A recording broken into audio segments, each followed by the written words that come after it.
মোকনো মা দেউতাই কিয় বিনোদ নামটো দিলে মই কি পাপ কৰি বিনোদ নামটো পালো চালা এতিয়া মোক য'তে ত'তে ফেচবুক হোৱাটছআপ ইউটিউব চব আনকি নিউজ লাইভতো মোৰ নাম দেখুৱাই আছে। ঐ বিনোদ, বিনোদ তই কান্দিছ কিয়? বিনোদ, কান্দিবলগীয়া একো ডাঙৰ কথা হোৱা নাই ন? নাকান্দিবিচোন, নাকান্দি কি কৰিম বাৰু কচোন পোনাকণ? চাচোন সকলোতে বিনোদ বুলি ইমান ফেমাছ হৈ গৈছে।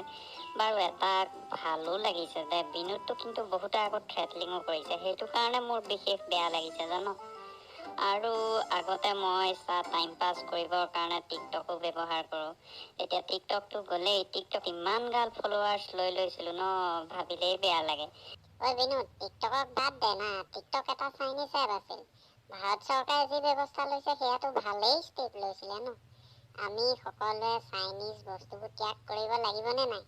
লাগিব, গতিকে আমি টিকটক এৰি দিলোঁ। ভালেই কৰিছোঁ ন। বাৰু বিনোদ, এটা কথা কচোন, তোৰ লভাৰ নে ফভাৰ, তাইৰ খবৰ কি? কি কম তাইও একেই, মোক গম পাইছনে? এই বিনোদ নামৰ নামটোৰ বাবে মই বহুত থ্ৰেটলিং পাইছোঁ, আনকি তাইও মোক এইকেইদিন থ্ৰেটলিং কৰি আছে। বুজি পাইছনে? সঁচাকে মই ভাবিলে এতিয়াও বহুত দুখ পাওঁ। বাদ দে ৰে, সকলোৱে জোকাইছে জোকাব দে না। তইতো কি মই জানো, আমি ফ্ৰেণ্ড চাৰ্কলখিনিয়ে জানো। গতিকে বিন্দাছ এইবোৰ বাদ দে, বৈ আমি বেলেগ এফালে যাওঁগে আৰু।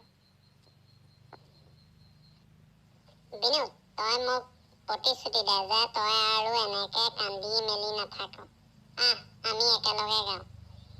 এইটো গাবি দেই, মই এতিয়া ফাৰ্ষ্ট গাই দিছোঁ, তাৰপাছত তই গাব লাগিব। ये दोस्ती हम नहीं छोड़ेंगे